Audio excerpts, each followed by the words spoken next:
বিবি মরিয়ম মসজিদ। বিবি মরিয়ম মসজিদ বাংলাদেশের নারায়ণগঞ্জ জেলার কিল্লারপুলে অবস্থিত একটি মসজিদ, যেটি মুঘল স্থাপত্য শৈলীর অনন্য নিদর্শন। বর্তমানে মসজিদটি কিল্লারপুল শাহী জামে মসজিদ নামে পরিচিত। বলা হয়ে থাকে মসজিদটি বাংলার মোগল সুবেদার শায়েস্তা খান কর্তৃক নির্মিত।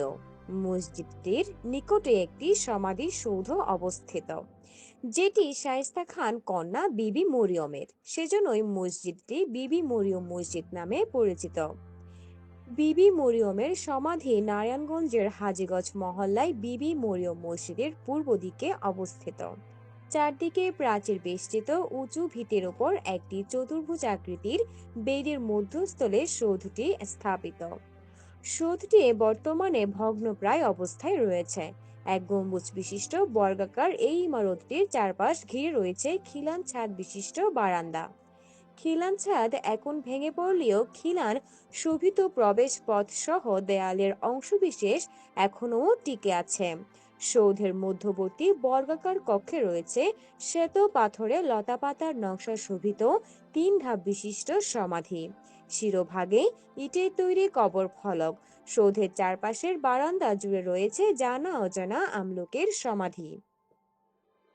সৌধে সমাহিত বিবি মরিয়মের পরিচয় নিয়ে মত বিরোধ রয়েছে।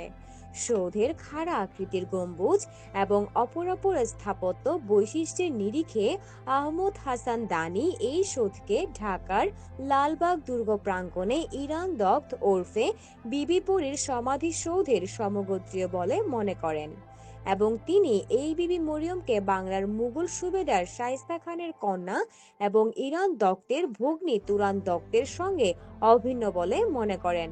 কিন্তু সৈয়দ মোহাম্মদ তাইফুরের মতে এই সমাধিসৌধটি ঈসা খান মসনদি আলার পত্নী জনৈক মরিয়ম খাতুনের সমাধি রূপে নির্দেশিত। দুটি কারণে তাইফুরের মতকে কিছুটা বিশ্বাসযোগ্য মনে হয়। প্রথমত, হাজীগঞ্জ কেল্লা প্রাঙ্গণের অন্তর্ভুক্ত বর্তমান স্থলটি খিজিরপুরের সঙ্গে অভিন্ন, এবং এই খিজিরপুর ছিল ঈসা খানের সুরক্ষিত দুর্গ বেষ্টিত নগরী, সামরিক ও নৌঘাঁটি।